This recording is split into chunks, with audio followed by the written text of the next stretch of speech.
Y'all, there is just over 90 days left in this calendar year. Like, where did this year go?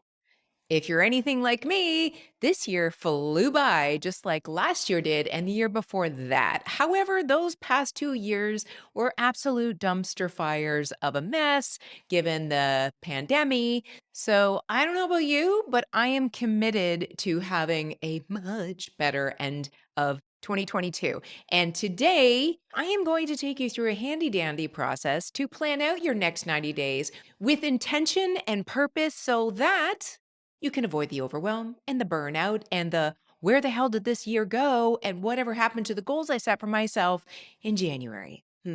Okay, so guys, this is what you're going to need for today's planning session. We are going to do this together. You are going to need your calendar system, whatever you use. I use Google Calendar and a big whiteboard calendar. That's what works for me. You might prefer paper planners or some other system. Just grab that. Also, your task management system, which is a fancy word for saying all of the little scraps of paper with your to do list on it. I see you, ADHDers. I know you do this because I do it too. I have to do lists on sticky notes, on the back of envelopes, in my inbox, because when I'm on walks, I email them to myself. I have them all over the house. Go take 5 minutes, run around your house, pick up all of those random to do lists and have them ready for this process. The one other thing that you're going to want to gather are any pieces of mail or invitations or anything that's going to require you to RSVP or block time in your calendar to do something. So grab all of those pieces of paper, come back to your desk, and we will get started. Now, if you've been around the productivity block a while, then your task management system might also include something like Notion or ClickUp or Trello or Asana or Google Tasks, some sort of a digital and or planner system. And lately I have been using the Panda Planner version of Rocketbook and absolutely loving it. So for whatever sort of system you like to use for managing your tasks, have that at the ready. And if you don't have one, if it's just a piece of paper for now, that's totally fine too. So once you've got all of those things gathered, the first thing you're going to need is a stiff drink. Because of the time of day, I'm going for coffee. But if you're a millennial, it's probably an iced coffee. And if you're a Gen Z, I think they're drinking matcha these days. Step two is optional, and it has to do with goal setting and goal planning. I know that's not everybody's jam, so you can skip this step if you're not a goal planner. But if you have set goals for yourself for 2022, now is a good time to go ahead and review those goals. And they might be in your planner, they might be in a journal or whatever. Take some time to review those goals now and just get a general sense of where you are with them. Are they on track? Are you behind? Have you already hit them? Do they still matter? That's probably the most important question that you can ask yourself. Now, personally, I am a goal setter, but I'm also a goal forgetter. So I have a tendency to set goals and not follow through on them because I don't really plan them into my day to day schedule. That's sort of an ADHD thing where I have big ambitions, but I don't really break it down into actionable tasks. And that's why I do this 90-day system now. So whether you have ADHD or not, if you are somebody who likes to set goals, but then you tend to forget about them or they fall by the wayside or you get overwhelmed, then this process is really going to help you. So, I will share some of my 2022 goals and kind of talk you through where I feel like I'm at with them and where I want to see myself going in the next 90 days. So, from a work perspective, I had a couple of certifications that I set goals for. I wanted to get certified through the coaching school that I did my training through and check to that one. And I also wanted to get my first level certification with the International Coaching Federation, which check to that one too. I got that as well. So, yay me. I'm going to take a moment to celebrate that.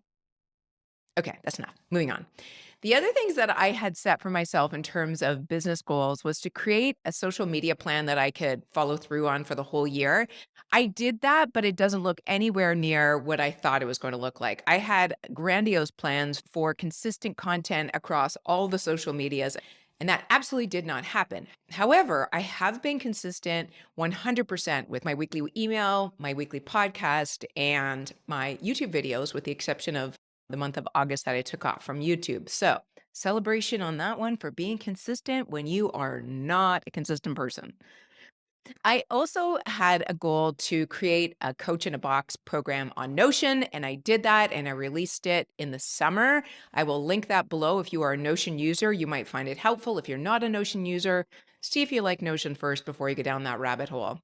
I set a goal to quit my corporate job after I had topped up my 401k, and I did that very early on in the spring. Yay me. And the three other goals I had for my business was a revenue goal, which I have not yet hit, and I don't think I will, which is totally fine. I'll talk about that in a second. The other two goals was to grow my YouTube channel to 5,000, and I just crested 2,000. And that's totally fine too. I'll get into that in a second. And also reach YouTube monetization, which I am very close on, but not quite yet because there's 4,000 watch hours that I need you guys to watch. So if you're not doing anything for the next 3 days, can you just watch all my videos? Thanks. I'm just kidding. Not really. Anyway, in all seriousness, the reason I am okay with not hitting my revenue goal or those YouTube goals is that they're kind of out of my control. I mean, I can do everything in my power to hit a YouTube subscriber list, but at the end of the day, it's going to be what it's going to be. It's not really something that I have 100% control over. So, given that this is the first year of this business, I set goals based on what I thought was possible and maybe a little out of reach.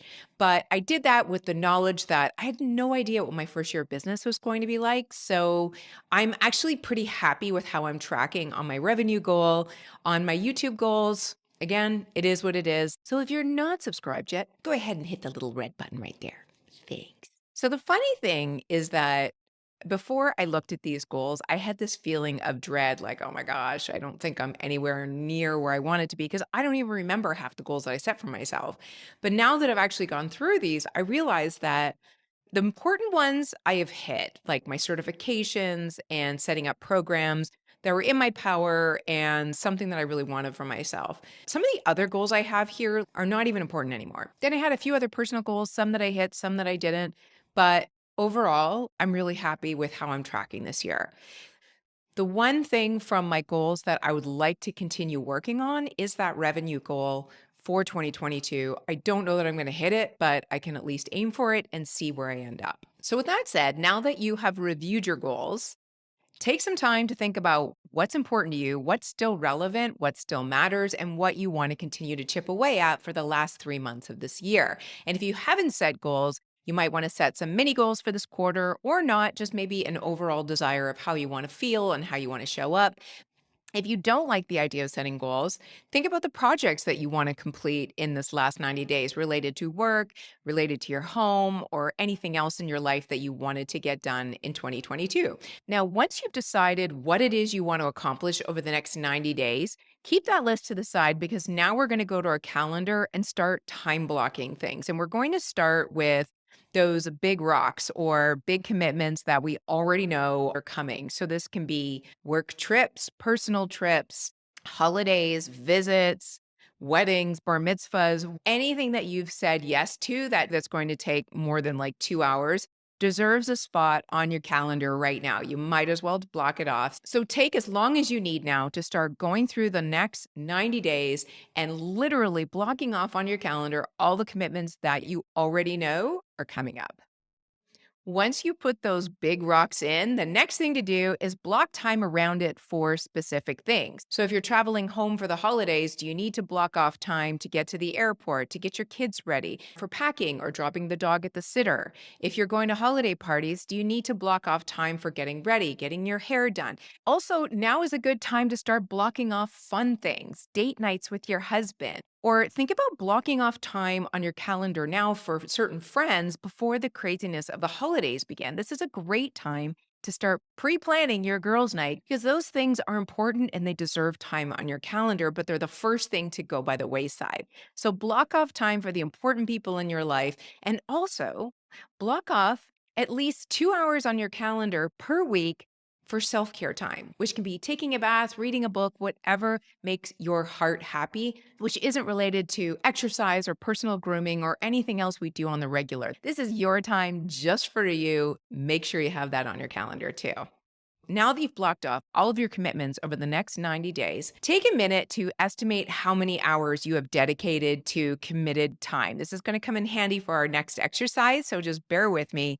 It doesn't have to be perfect. Just give me a number of hours that you think you're going to be spending doing all of those things. Now that you've got your number of committed hours, put it aside because we're going to focus on those projects that you said you wanted to do for the remainder of the year. So, for example, in my work, I want to finish up doing a program that I'm running right now called Distraction Action. By the way, if you are interested in a productivity system that's designed specifically for busy brains who tend to find themselves in overwhelm more often than not, then check out the link below. I'll have a little bit more information for you there.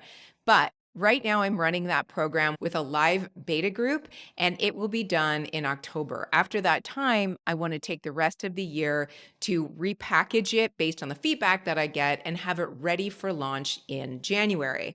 That's one project. In my home life, I really want to get my master bathroom redone. I want to completely retile our shower and also the bathroom floor and maybe replace the tub that's in there now. So now what I want to do is map out at a high level what I think those tasks are going to be around those two projects and how many hours I'm going to dedicate to both of them. So for project number one, which is completing the distraction action program, I want to finish creating all of the remaining modules, getting them edited and up on the site. And I think that's going to take about 10 hours. I want to finish all of the coaching calls that I've dedicated to this group, as well as some of the individuals in the group. That's another 10 hours. I want to create a feedback survey and get it out to the group, and that's 2 hours. Complete and finalize the design of the workbook that goes along with the program. That's 10 hours. And then I want to create a promotional calendar and actually execute the promotion process leading up to the live launch in January. So all of that is a total of 47 hours. For the bathroom retile, I need to research vendors, which I'm assuming is 5 hours, but quite literally it's taken me longer than that already. So I'm going to limit it to another 5 hours.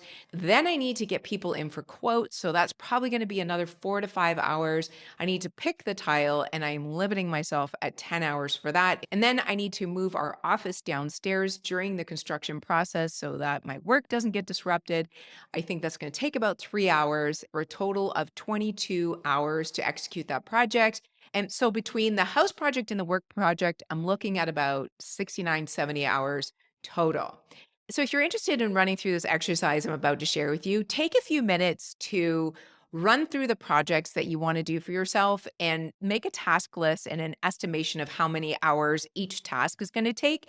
You don't have to get too granular with it, but you want a general estimation of how many hours each of these projects are going to take so that you have a clear idea of what you're actually committing yourself to for the next 3 months. Once you have that, along with the estimation of hours of the things that are already on your calendar that you have committed to, now we're going to take that and put it into a time estimation calendar that's going to blow your mind. Wait do you see this? So I found this little tool on the internet. I don't know who made it, so I can't attribute it to anyone, but I will leave a link to it below so you can make a copy of it for yourself. Basically, there are 75 workdays between October 1st and December 31st, so the last 90 days of the year. Of those days, think about how many days you want to take off. Now, we're coming into holiday season, so I'm taking off 5 days for holidays, and I'm also taking off 5 days for a conference I'm going to. So I'm going to plug that in here as 10 days, and my typical work hours per day is usually 6 hours during the week, and then sometimes I work on weekends. Well, let's be honest, I work all weekends, but 6 hours per day during the week is my typical. So that means that when I plug these in here, it tells me that I only have 65 work days left and I only have 390 work hours left, which feels like a lot still. But then when I think about all the commitments I've already made, all of the big projects that I want to do, it totaled 144 hours, which I would say is probably not enough, but let's just go with it, which means I have just under 250 work hours remaining and just over 30 work days left. Holy smokes. I don't know about you, but when I ran that time estimation calculator, I was shocked that I've really only got about 30-ish work days left in this year. Because when you think about having 90 days left on the calendar, you think, oh, I have plenty of time. But when you break it down, you realize that it's not that much time after all. So when I go through this process, I find it really helpful because not only does it make me get really laser focused on the the short amount of time that I have left this year, but it also helps me to create boundaries around my time because I am the first person to say yes to all the things. That is my toxic trait that continues to get me into trouble all the time. So I'm really trying hard this year to be more intentional. And this process has been super helpful for that. So I hope it's been helpful for you too. If it was, please drop a comment below. Let me know your thoughts. And if you want more planning routines like this, let me know. I'm happy to do them because I do this stuff for myself all the time. It is quite literally the number one habit that I've developed this year that has been a game changer for me. I am certainly not a productivity guru by any means. I'm actually the opposite. So I'm quite proud of how far I've come along. And I love talking about this process because it just keeps my brain going. So, anyway, on that note, thanks very much, guys, for listening. I hope you have a great week, and I will see you in the next video.